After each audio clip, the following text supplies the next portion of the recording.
time you give us, the more dangerous we are going to be. That is the warning issued by Joseph Parker. And let me counterpunch.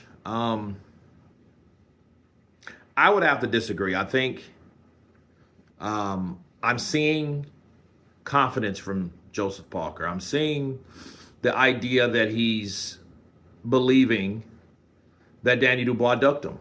And hey, that argument is pretty strong right now.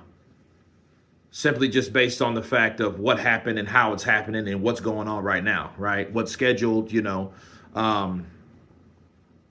undisputed fight and all that just sprung out of nowhere, right? And I think Joseph Parker's feeling that. But I disagree with Joseph Parker with the more time you give us, the more dangerous we're going to be. I don't really believe that based on how boxing flows, okay? In boxing, it's a temporary sport. It's a young man's sport. Joseph Parker is what, 32, 33 years of age? I think, if anything, the time is now. The time is 2025, not 26, not 27, because you don't know what will happen in your career. You don't know if injuries will occur. He had a long layoff anyway when he did fight Zhilei Zhang over a year ago, mind you. He didn't fight anymore that year. Inactivity could be a case. You don't know how your body responds to certain types of conditioning as time progresses. You don't know the things that are in the future for you, especially the older you get. Next year, you'll be 34. The year after that, you'll be 35. What about Daniel? Daniel will be 30. You see what I mean? So I don't really think the issue that you're issuing Danny Dubois warrants, hey, the longer you give us, the better we are. I hope that's true. But normally, that shit more than likely ain't. Let's just be real. Normally, that's not the case when it comes to someone like Dubois. Okay, let alone if he beats Usyk. His confidence is going to be through the roof. I just hope if he beats Alexander Usyk, he will give Joseph Parker his opportunity.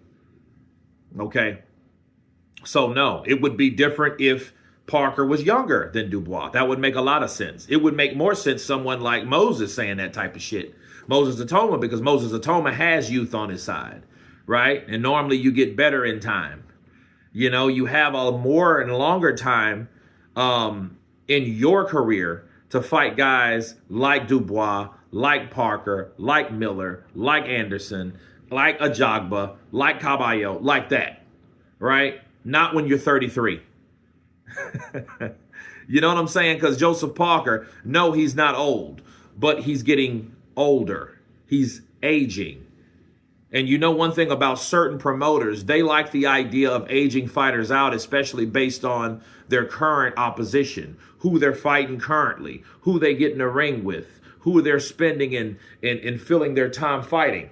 What type of fights are they? Is it a Caballo fight? Is it a rematch with someone like Zhilei Zhang, someone that is still dangerous with heavy hands? Is it someone like that that keeps Joseph Parker busy, but at the same time, wastes time?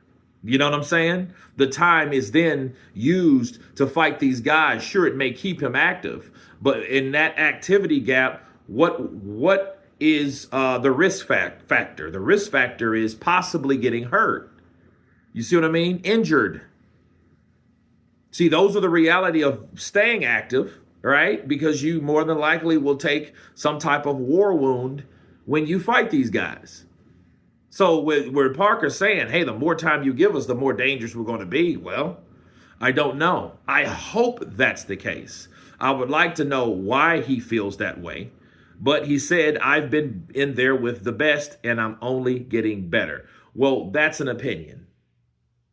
But I hope it's the case, because one thing I do still want to see is the best version of Joseph Parker taking on the best version of Danny Dubois. But you guys tell me what you think of Joseph Parker stating, the more time you give us, the better we're going to become. Of course, please subscribe. And you guys been Counterpunch. Peace.